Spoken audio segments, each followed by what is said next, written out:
Everyone, good morning, welcome back to Parcham. I am Pooja. आज हम discuss कर रहे हैं 13 एंड 14 मार्च के करंट अफेयर्स। तो आज हम एनवायरनमेंट से रिलेटेड कई सारी न्यूज़ देखेंगे।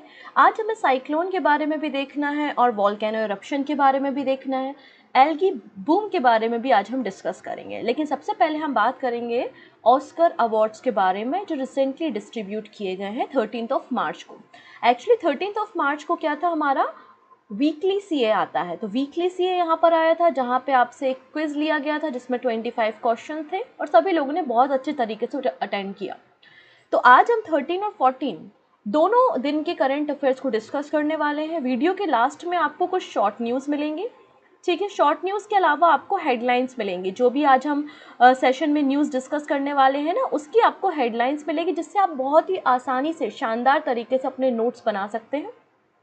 अगर कोई बच्चा नोट्स नहीं बना पा रहा है, कोई प्रॉब्लम है, तो उसके लिए भी कोई दिक्कत नहीं है, आप टेलीग्राम ज्वाइन कर लो। टेलीग्राम से आपको करंट अफेयर्स की जो पीडीएफ होती है ना, वो फ्री ऑफ कॉस्ट मिल जाती है, जिससे नोट्स नहीं बनाने पड़ेंगे।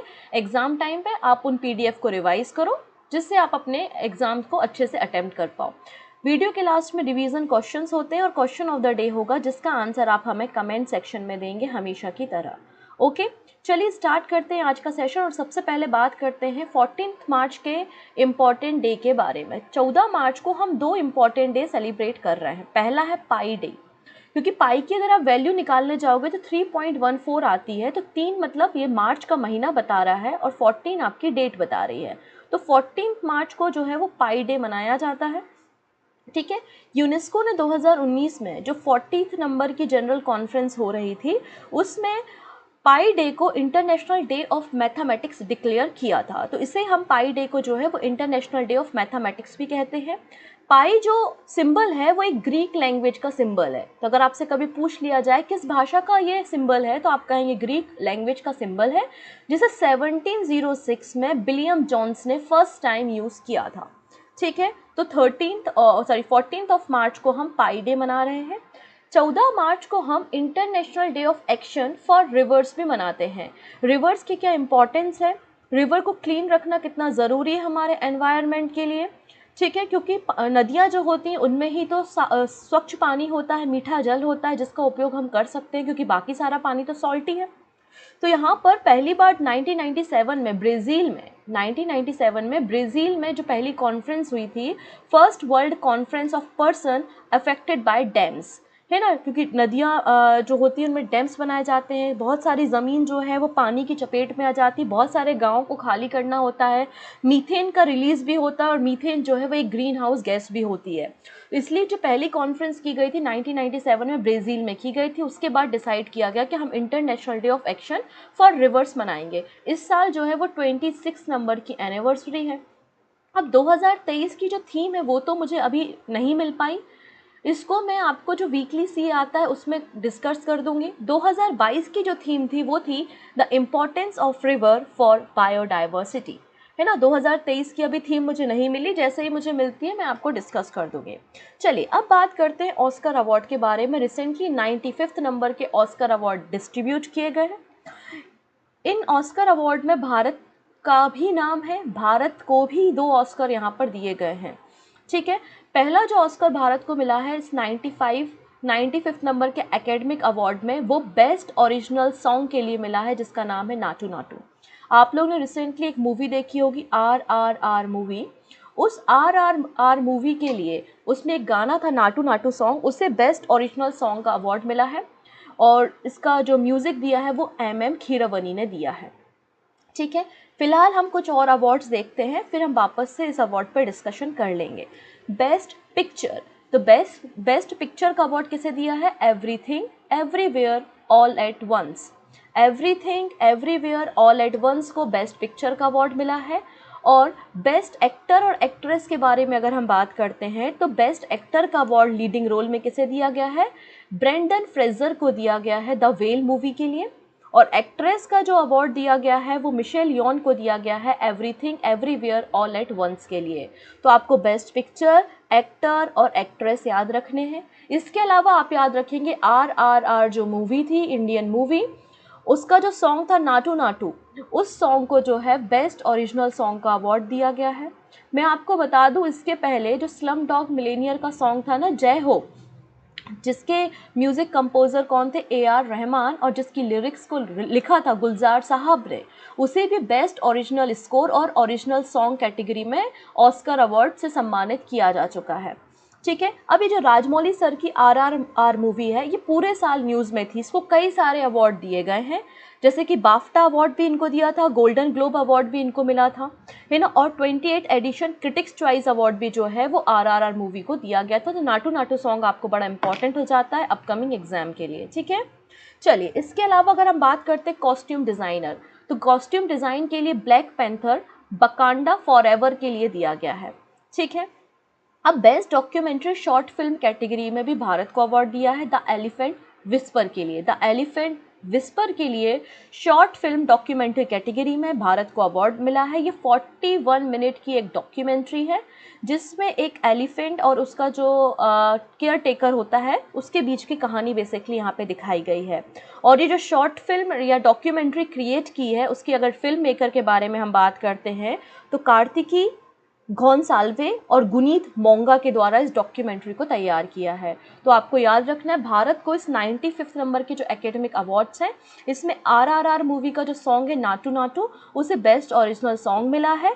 Best documentary short film category में अवार्ड जो है द एलिफेंट विस्पर को मिला है। आप चाहें तो इस लिस्ट को भी देख सकते हैं, ये वो सारे पर्सन हैं जिनको एकेडमिक अवार्ड या ऑस्कर अवार्ड से सम्मानित किया गया है। ये सारे के सारे इंडियन हैं। भानु अथैया जो है वो पहली इंडियन थी जिन्हें 1983 में कॉस्ट्यूम डिज़ाइनिंग के लिए जो है ऑस्कर अवार्ड से सम्मानित किया गया था। तो आप इस लिस्ट को चाहें तो अपने दिमाग में रख सकते हैं। चलिए अब कुछ पर्सन्स के बारे में हम जानते हैं जो किसी भी कारण से न्यूज़ में है। सबसे पहले बात करेंगे सिद्धार्थ मोहंती के बारे में। इन्हें इंतरिम चेयरमैन बनाया गया है LIC का। ठीक है ना, LIC life insurance corporation of India है। तो इन्हें 3 महीने के लिए 14 मार्च से 3 महीने के लिए जो है वो इंतरिम चेयरमैन बनाया गया है LIC ग्रुप का। इसके पहले LIC हाउसिंग फाइनेंस में मैनेजिंग डायरेक्टर और चीफ एग्जीक्यूटिव ऑफिसर के रूप में काम कर रहे थे। अगर LIC के चेयरमैन के बारे में बात करते हैं तो MR कुमार जो है वो LIC के चेयरमैन हैं। अगले पर्सन हम देखते हैं यहाँ पर, जिनका नाम है सुमंत कथपालिया। सुमंत कथपालिया जी को RBI ने अप्रूवल दिया है और इन्हें रीअपॉइंट किया जा रहा है as a MD and the CEO of IndusInd bank. तो इंडसइंड बैंक का MD एंड CEO के रूप में वापस से नियुक्ति किसकी हुई है, सुमंत कथपालिया की हुई है। और ये अप्रूवल किसने दिया है, RBI ने दिया है। 2 सालों के लिए इन्हें अप्रूव करा है, मतलब 2 साल तक और आगे ये MD और CEO रहेंगे। ये MD और CEO जो है वो सिंस 2020 से है, 2020 से ऑलरेडी ये MD और CEO की तरह काम कर रहा है। अगर मैं इंडसइंड बैंक के बारे में बात करूं तो हिंदुजा ग्रुप और LIC इसके ओनर है। मुंबई इसका हेड ऑफिस है और 1994 में इसका जो है फॉर्मेशन किया गया था। चलिए अब 2 खिलाड़ियों के बारे में हम बात करते हैं। पहले हैं ऑस्ट्रेलिया के क्रिकेटर जिनका नाम है शॉन मार्श। इन्होंने फर्स्ट क्लास क्रिकेट से संन्यास या रिटायरमेंट की घोषणा कर ली है। तो ऑस्ट्रेलिया के शॉन मार्श ने प्रथम श्रेणी क्रिकेट से संन्यास की घोषणा कर ली है। डायरेक्टली केवल इतना क्वेश्चन पूछा जाएगा, शॉन मार्श जिन्होंने रिसेंटली रिटायरमेंट अनाउंस किया है, ये किस देश के खिलाड़ी हैं? तो आंसर हो जाएगा ऑस्ट्रेलिया। किस फील्ड से जुड़े हुए हैं? तो क्रिकेट से जुड़े हुए हैं। अब यहाँ पे एक छोटी सी लिस्ट आपको दिख रही है, तो आप इस लिस्ट का स्क्रीनशॉट ले सकते हैं। ये वो सारे प्लेयर्स हैं, ये सारे खिलाड़ी हैं जिन्होंने रिसेंटली रिटायरमेंट अनाउंस किया है। मैं अब रिपीट नहीं कर रही हूँ, आप इनका स्क्रीनशॉट लेके इन्हें पढ़ सकते, नहीं तो PDF से भी आपको इसकी जानकारी मिल जाएगी। चलिए अगली जो खिलाड़ी हैं वो बड़ी इंपॉर्टेंट है। एक स्विमर है, ओलंपिक्स में मेडल जीता है, लेकिन अभी उनकी डेथ हो गई है। ठीक है, सो ओलंपिक डाइविंग चैंपियन या स्विमर जिनका नाम था पैट मैककॉर्मिक। ठीक है, Pat McCormick passed away recently at the age of 92। ठीक है, कैलिफोर्निया में इनका निधन हो गया है हेल्थ रिलेटेड कुछ इश्यूज़ के कारण, और डिमेंशिया भी हो गया था इन्हें, जिसके कारण इनका निधन हो गया है। 1952 के जो ओलंपिक्स हुए थे फिनलैंड में, तो इन्होंने बेस्ट परफॉर्म किया था वीमेंस कैटेगरी में। 3 मीटर की स्प्रिंग बोर्ड और 10 मीटर प्लेटफॉर्म कंपटीशन में इन्होंने पार्टिसिपेट किया था। साथ ही सेकंड वीमेन है जिन्हें स्विमर एंड मतलब जिन्हें ये सेकंड नंबर की ऐसी वीमेन या स्विमर है जिन्हें अमेचर एथलेट यूनियन में अवार्ड दिया गया है। ठीक है, she was honoured by the amateur athlete union with the James E. Sullivan award. ठीक है, 1956 में। और इस सेकेंड नंबर की वीमेन है जिन्हें अवार्ड से सम्मानित किया गया है। साथ ही साथ ये international swimming hall of the fame में भी शामिल हो चुकी हैं। तो आपको बस इतना याद रखना है कि ये कौन थी, तो एक स्विमर थी। ठीक है, एक स्विमर थी, बस इतना याद रखना है। बाकी सारी कहानी आप याद नहीं रखेंगे, कोई ज़रूरी नहीं है। डायरेक्टली क्वेश्चन पूछेगा, रिसेंटली पैट मैककॉर्मिक जिनका निधन हो गया है, ये किस स्पोर्ट से एसोसिएटेड थी या ओलंपिक किस गेम से एसोसिएटेड थी? तो आंसर हो जाएगा स्विमर थी। ठीक है, चलिए अब अगली कहानी हम यहाँ से पढ़ना शुरू करते हैं। कई सारी स्कीम आज हमें बेसिकली डिस्कस करनी है। सबसे पहले हम बात करते हैं maritime partnership exercise MPX with French navy. तो यहाँ पर इंडियन नेवी और फ्रेंच नेवी आपस में एक्सरसाइज कंडक्ट कर रहे हैं। 10 और 11 मार्च को इन्होंने अरेबियन सी में एक्सरसाइज कंडक्ट की जिसका नाम है मैरीटाइम पार्टनरशिप एक्सरसाइज। इसमें इंडियन नेवी की INS सहद्री ने पार्टिसिपेट किया। किसने पार्टिसिपेट किया? हमारी guided missile frigate INS Sahyadri ने यहाँ पे पार्टिसिपेट किया अरेबियन सी में। दोनों देशों के बीच के जो कॉर्पोरेशन है, जो इंटरऑपरेटिबिलिटी है, उसको इन्हांस करने के लिए, दोनों के बीच की जो साझेदारी है उसको और इम्प्रूव करने के लिए basically maritime partnership exercise conduct कराई गई। और अभी जो हमारी जो INS सहद्री है, ये हमारी ईस्टर्न फ्लीट विशाखापट्टनम का हिस्सा है। नेक्स्ट बात करेंगे, ये क्या है? अफीम है।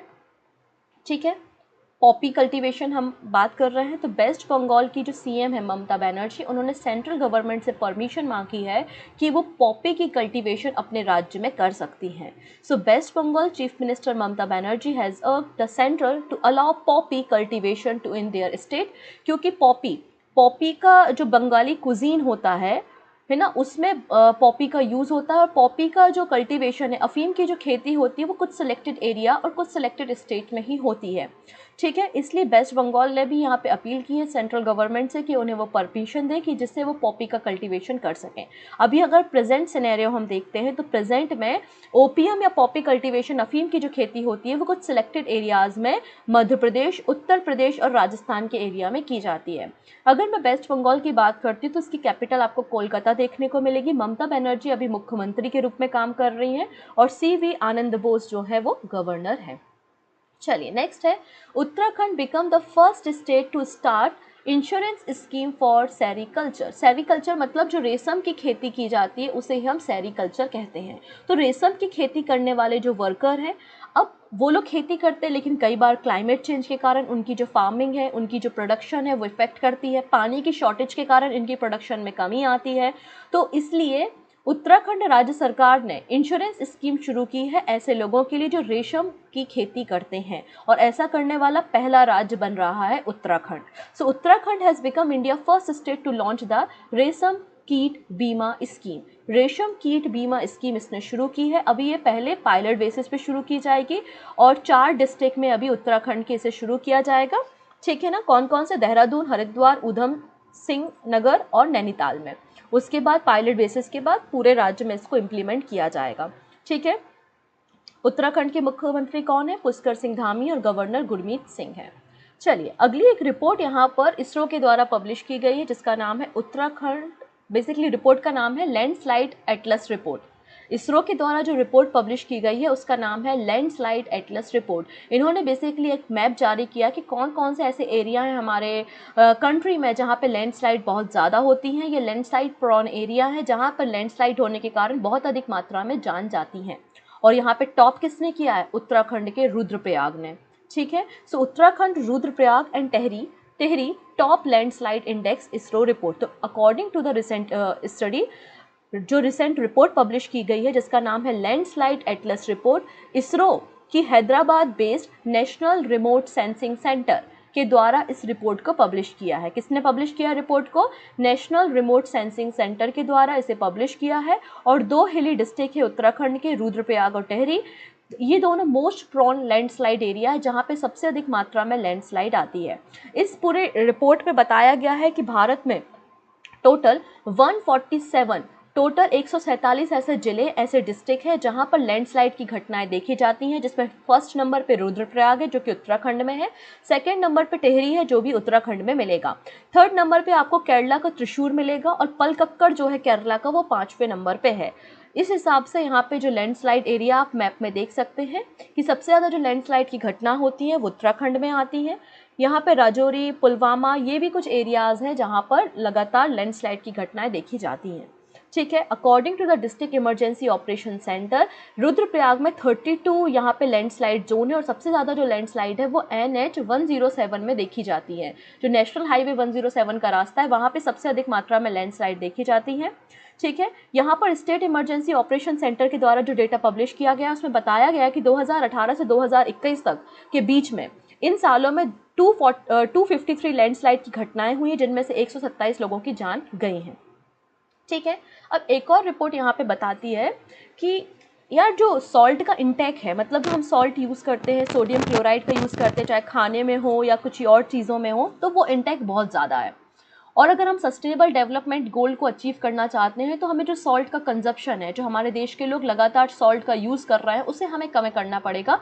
ऐसा हमें WHO ने जानकारी दी है। हालांकि अगर इन जनरल रिपोर्ट को भी थोड़ी देर साइड में रखते हैं, इन जनरली बात करते हैं तो ये वाइट चीज़ें होती हैं जैसे शुगर है और सॉल्ट है।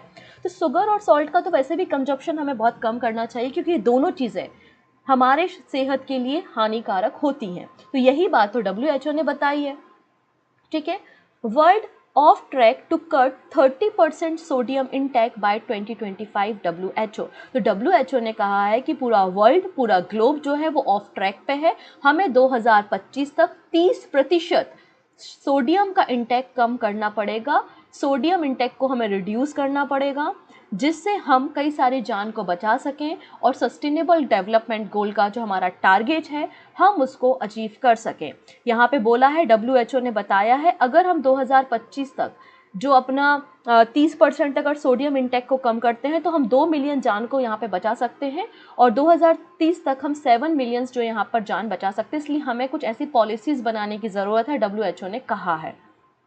क्लियर है। WHO का जो स्टैंडर्ड है, WHO का स्टैंडर्ड है कि हमें 5 ग्राम पर डे यहाँ पे सॉल्ट कंज्यूम करना चाहिए, मतलब लगभग 1 टीस्पून। लेकिन एवरेज, अगर ग्लोबल एवरेज देखते हैं कि जो हम सॉल्ट लेते हैं वो लगभग 10.8 ग्राम पर डे हम यूज़ करते हैं, जो कि बहुत ज़्यादा है WHO के एवरेज एस्टिमेशन से। क्लियर है। इसके अलावा इसमें जानकारी ये भी दी है, केवल और केवल पूरे वर्ल्ड में 9 ऐसी कंट्रीज़ हैं, ब्राज़ील, चाइल्ड, चेक रिपब्लिक, केवल 9 ऐसी कंट्री है जो यहाँ पे एडवाइजरी इशू करती हैं या पॉलिसी बनाती हैं, लोगों को रिकमेंड करती हैं कि आप सॉल्ट का कम इंटेक करो। बाकी और कोई भी देश ऐसा नहीं करता। ठीक है, ये बात भी यहाँ पे कही गई है। अगर हम यहाँ पे सस्टेनेबल डेवलपमेंट गोल को अचीव करना चाहते हैं और डेथ को, जो नॉन कम्युनिकेबल डिसीज़ की डेथ होती हैं, उसको रिड्यूस करना चाहते हैं तो हमें सॉल्ट इंटेक को कम करने की ज़रूरत है, क्योंकि सॉल्ट इंटेक ज़्यादा होने से हार्ट अटैक, स्ट्रोक जैसी कई हेल्थ इश्यूज सामने आते हैं। ऐसा मैं नहीं कहती, ऐसा WHO कहता है। ठीक है, चलो नेक्स्ट बात करते हैं हम यहाँ पर। First SAI 20 senior officer meeting begin in Guwahati. Supreme audit institute की पहली मीटिंग, G20 देशों के सुप्रीम ऑडिट इंस्टीट्यूट की पहली मीटिंग कहाँ हो रही है? असम के गुवाहाटी में ऑर्गेनाइज किया जा रहा है 13 मार्च से लेकर 15 मार्च तक, जिसकी थीम क्या रखी गई है? Blue economy and reasonable artificial intelligence. यहाँ पर जितनी भी ये सीनियर ऑफिसर्स होते हैं आपके सुप्रीम ऑडिट इंस्टीट्यूट के, है ना, जो ऑडिटिंग ग्रुप के लोग होते हैं, वो यहाँ पे पार्टिसिपेट करते हैं और कैसे हम ट्रांसपेरेंसी ला सकते हैं गवर्नेंस में, अकाउंटेबिलिटी में, उस पर डिस्कशन होता है। इस मीटिंग को चेयर कौन करने वाले हैं? तो इस मीटिंग को हेड करने वाले हैं हमारे देश के कैग गिरीश चंद्र मुर्मू। ठीक है, चलिए नेक्स्ट बात करते हैं। यहाँ पे ये कौन है? जितेंद्र सिंह जी हैं, है कि नहीं है? Union minister Jitendra Singh. तो सेंट्रल गवर्नमेंट के द्वारा रिसेंटली एक पोर्टल लॉन्च किया गया है for women scientist for research grant end fund. तो जो भी महिलाएं साइंस की फील्ड में रिसर्च करना चाहती हैं तो उनको ग्रांट और फंड देने के लिए सेंट्रल गवर्नमेंट के द्वारा एक पोर्टल लॉन्च किया गया है और ये पोर्टल लॉन्च किया है यूनियन मिनिस्टर जितेंद्र सिंह जी के द्वारा। और ये पोर्टल जो है वो 1 अप्रैल 2023 से फंक्शनिंग करने लगेगा, मतलब काम में आ जाएगा। इस पोर्टल को लॉन्च करने का काम, मतलब scientist CSIR council under CSIR Aspire के अंतर्गत इसको लॉन्च किया गया है अंडर द नारी शक्ति इनिशिएटिव। इसमें केवल महिलाएं साइंटिस्ट हैं अक्रॉस द कंट्री। जो भी रिसर्च वर्क करना चाहती है उनको 25 से 30 लाख रुपए तक का ग्रांट मैक्सिमम यहाँ पे अप्रूव किया जाएगा। चलिए नेक्स्ट बात करते हैं यहाँ पर आरोग्य महिला स्कीम के बारे में। सो न्यू हेल्थ प्रोग्राम आरोग्य महिला लॉन्च फॉर वीमेन इन तेलंगाना। तो तेलंगाना राज्य सरकार ने नया हेल्थ प्रोग्राम शुरू किया है जिसका नाम है आरोग्य महिला। ठीक है, तेलंगाना के जो हेल्थ मिनिस्टर है उनका नाम है टी हरीश राव। उनके द्वारा एक नया हेल्थ प्रोग्राम लॉन्च किया गया है महिलाओं के लिए जिसका नाम है आरोग्य महिला। आरोग्य महिला के अंतर्गत 100 ऐसे हेल्थ सेंटर होंगे जहां पर ट्यूसडे को, मतलब आपका जो मंगलवार होता है, ट्यूसडे को बहुत सारे टेस्ट, जो महिलाओं को जो भी प्रॉब्लम्स हैं वो वहां पर जाएं। फ्री ऑफ कॉस्ट उनको मेडिसिन मिलेगी और उनको जो है फ्री ऑफ कॉस्ट मेडिसिन के अलावा ट्रीटमेंट प्रोवाइड किया जाएगा। डिफरेंट टेस्ट भी वो वहां पर कंडक्ट करा सकती हैं। इसके अलावा टी हरीश राव जो कि तेलंगाना के हेल्थ मिनिस्टर हैं, उन्होंने एक और स्कीम शुरू की है जिसका नाम है न्यूट्रिशन किट। तो ये जो प्रेग्नेंट वीमेंस होती हैं, प्रेग्नेंट महिलाएं होती हैं, उनके लिए न्यूट्रिशन किट जारी की जाएगी जिसमें घी, प्रोटीन मिक्स पाउडर और कई सारे आइटम्स जो हैं प्रोवाइड किए जाएंगे। तेलंगाना की जो कैपिटल है वो हैदराबाद है। के चंद्रशेखर राव यहाँ पर मुख्यमंत्री हैं और तमिलसाई सुंदरराजन गवर्नर के रूप में काम कर रहे हैं। चलिए, अब प्राइम मिनिस्टर मोदी जी गए हैं कर्नाटका, वहां पर रैली वगैरह निकालेंगे, रोड शो करेंगे, उन सारी चीज़ों से हमें मतलब नहीं। वहां जाके वो क्या क्या काम कर रहे हैं, कौन कौन से फाउंडेशन स्टोन रख रहे हैं या कौन सी बिल्डिंग्स को इनॉग्रेट कर रहे हैं, वो हम जरा देख लेते हैं। ठीक है, तो प्राइम मिनिस्टर मोदी जी के द्वारा बेंगलुरु मैसूर एक्सप्रेसवे का उद्घाटन किया गया कर्नाटका में पब्लिक के लिए। Prime minister Narendra Modi dedicated to the nation Bengaluru Mysore expressway in Karnataka, जिसकी टोटल कॉस्ट है 8400 करोड़ रुपीस और 10 लेन का ये बेंगलुरु मैसूर एक्सप्रेसवे है। ठीक है ना, जो बेंगलुरु को मैसूर से कनेक्ट करने का काम करेगा और 118 किलोमीटर का डिस्टेंस केवल 75 मिनट में अब कंप्लीट किया जा सकेगा। इसके अलावा कुछ और यहाँ पर इनिशिएटिव जो हैं या कई सारे फाउंडेशन स्टोन या दूसरे प्रोजेक्ट को भी लॉन्च करने का काम प्राइम मिनिस्टर मोदी कर रहे हैं। कौन कौन से, तो यहाँ पर है मैसूर कुशल नगर हाईवे, इसका फाउंडेशन स्टोन रखने का काम करेंगे। आईआईटी धरबाड़ का नया कैंपस यहाँ पे देश को रखेंगे, नया कैंपस यहाँ पे लॉन्च किया जाएगा आईआईटी धरबाड़ का, जिसके लिए 850 करोड़ रुपए रखे हैं। इसके अलावा हमारे भारत का ही नहीं पूरे वर्ल्ड का लॉन्गेस्ट रेलवे प्लेटफॉर्म को यहाँ पे लॉन्च किया गया है हुबली स्टेशन में। बहुत इंपॉर्टेंट न्यूज़ बन जाती है आने वाले एग्जाम के लिए कि world longest railway platform Hubli station, इसको इनॉग्रेट करने का काम प्राइम मिनिस्टर मोदी ने किया है। इसके अलावा इलेक्ट्रिफिकेशन, जैसे कि मैंने बताया था कि उत्तर प्रदेश के जो ब्रॉड गेज है उसका इलेक्ट्रिफिकेशन हुआ है, सेंट्रल रेलवे का इलेक्ट्रिफिकेशन हुआ है ब्रॉड गेज का, वैसे ही यहाँ पर होसापेट हुबली तीना घाट सेक्शन का भी इलेक्ट्रिफिकेशन काम किया गया है।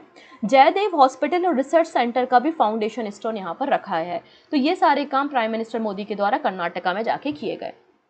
कुछ समय पहले आपको पता है हमारी जो सेंट्रल बैंक है आरबीआई, उसने ई रूपी लॉन्च किया था, है ना, ई रूपी लॉन्च किया था। तो यहाँ पर देखिए, Kochi metro become the first in the country to accept e rupee for parking फी।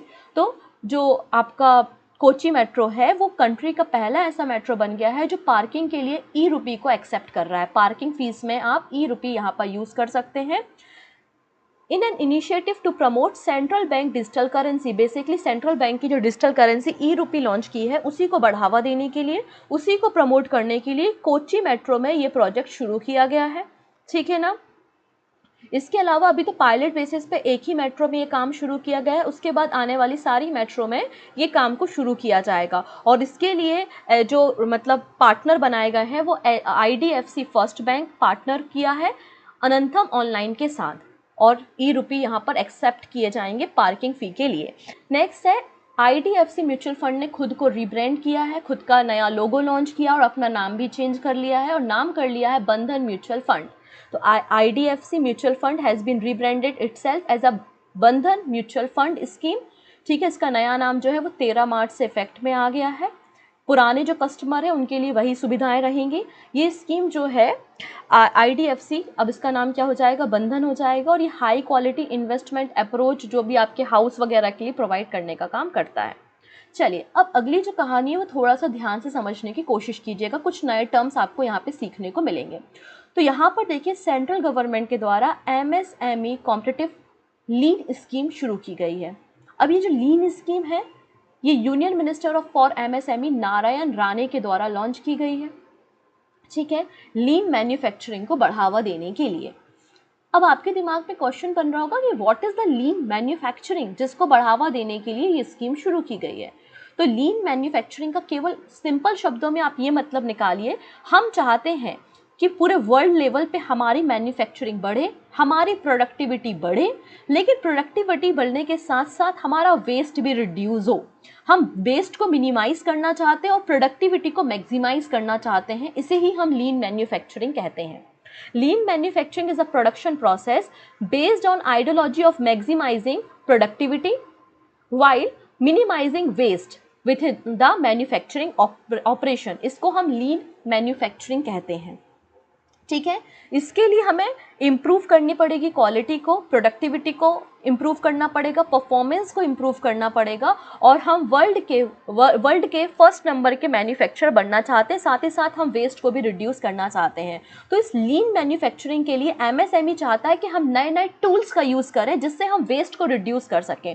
वो टूल कौन से होंगे, ऐसा बताया गया है कि 5S, कैजन, कनबन, विजुअल वर्कशॉप और पोका योका, ये सारे टूल हमें यूज़ करने की ज़रूरत है एमएसएमई सेक्टर में, ठीक है ना, जिससे हम एडवांसमेंट ला सकें और वेस्ट मैनेजमेंट को रिड्यूस कर सकें। अब यहाँ पर दो वर्ड आप देख रहे हैं, एक खैजन और एक कनबन। ये क्या वर्ड है, तो आइए इस वर्ड्स के बारे में भी हम चर्चा करेंगे। खैजन बेसिकली एक जापानीज वर्ड है जिसका मतलब होता है change for the better or good change, ठीक है ना। इसमें हमें क्या करना है, कस्टमर को डिफेक्ट फ्री प्रोडक्ट देना है। जब आप कस्टमर को डिफेक्ट फ्री प्रोडक्ट्स दोगे तो ऑब्वियस ही बात है वेस्ट आपका रिड्यूस होगा और कस्टमर भी सेटिस्फाइड होगा, तो आपका जो गुडविल होता है ब्रांड का वो भी इम्प्रूव होगा।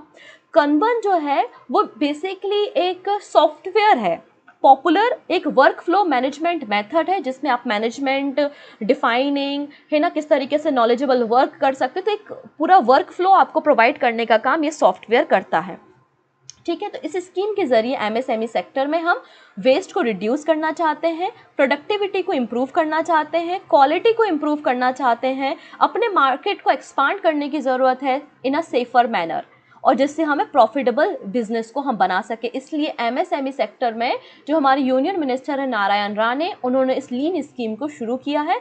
साथ ही साथ बोला है कि हम एडिशनल 5% कॉन्ट्रीब्यूशन करेंगे जो स्फूर्ति क्लस्टर है जो कि नॉर्थ ईस्टर्न रीजन में लोकेटेड है, जिनको रन करने का काम वीमेन एंड SC/SC कम्युनिटी करती हैं, ठीक है।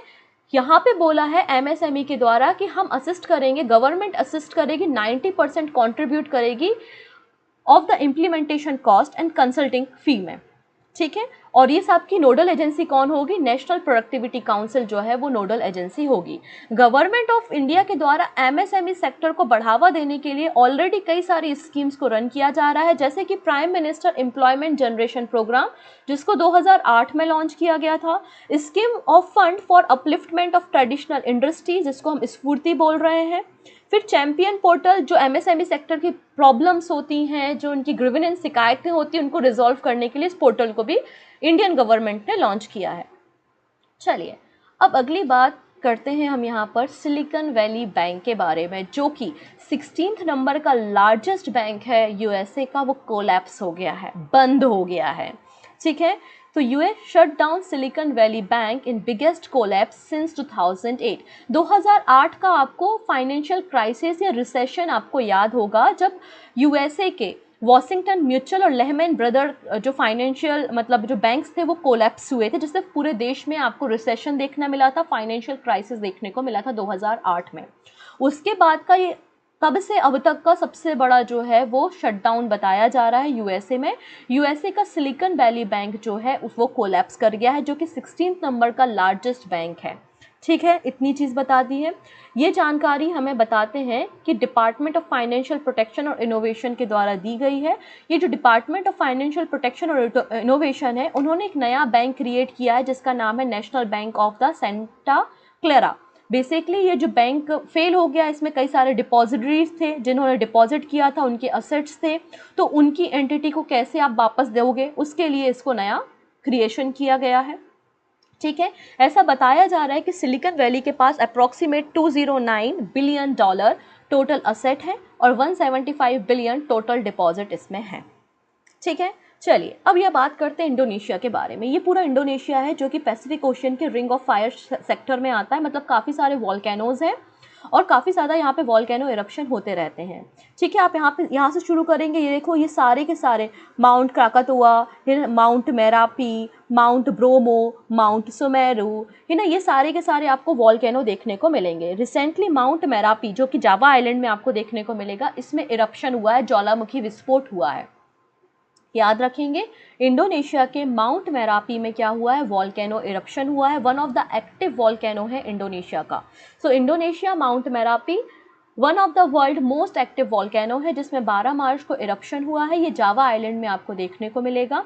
2010 के बाद अब तक का ये सबसे बड़ा इरप्शन, ज्वालामुखी विस्फोट बताया जा रहा है। इंडोनेशिया में लगभग 130 एक्टिव वॉल्केनो है, क्योंकि ये पूरा का पूरा एरिया जो है वो पैसिफिक रिंग ऑफ फायर में आता है। अगर मैं माउंट मेरापी के बारे में थोड़ी सी जानकारी आपको और दूं, तो ये बात तो आपको पता चल चुकी है कि इंडोनेशिया के जावा आइलैंड में ये सिचुएटेड है।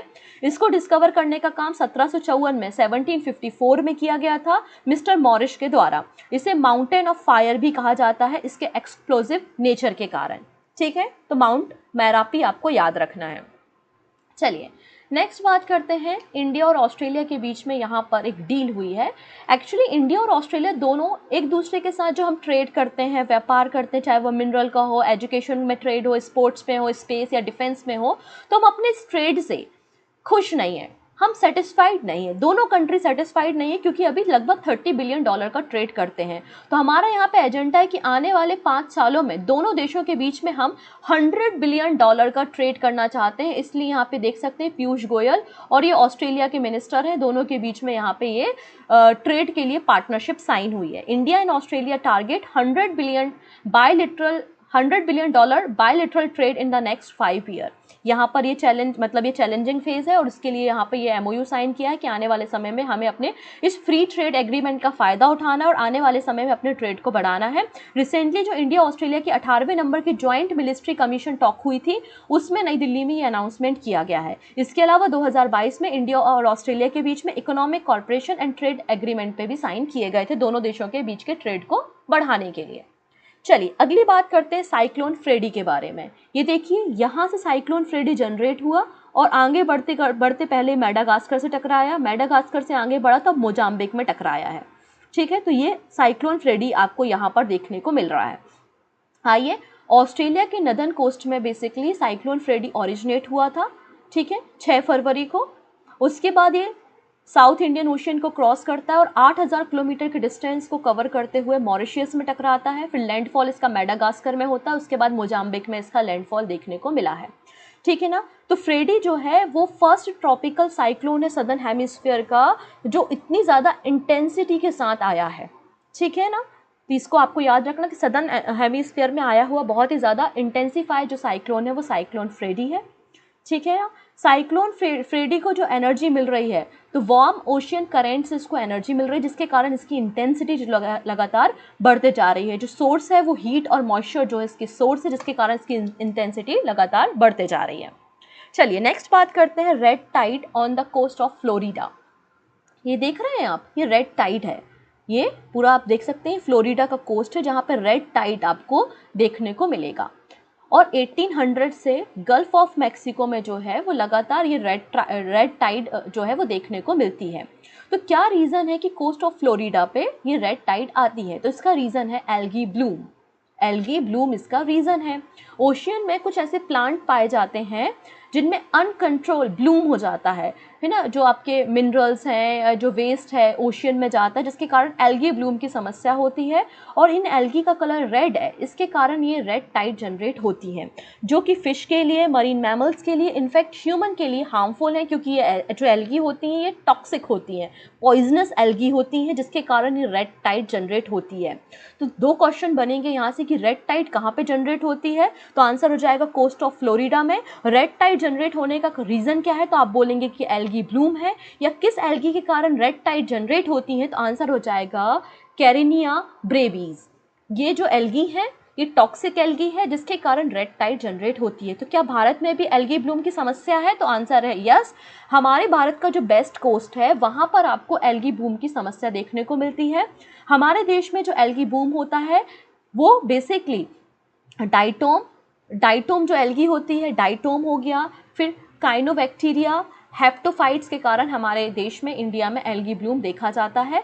एल्गी ब्लूम अकर बेसिकली जो सदर्न वेस्ट मानसून है या प्री मानसून पीरियड में एल्गी ब्लूम देखा जाता है, क्योंकि उस समय फेवरेबल कंडीशंस मिलती हैं ईस्टर्न कोस्ट में, जिसके कारण ये जनरेट होता है।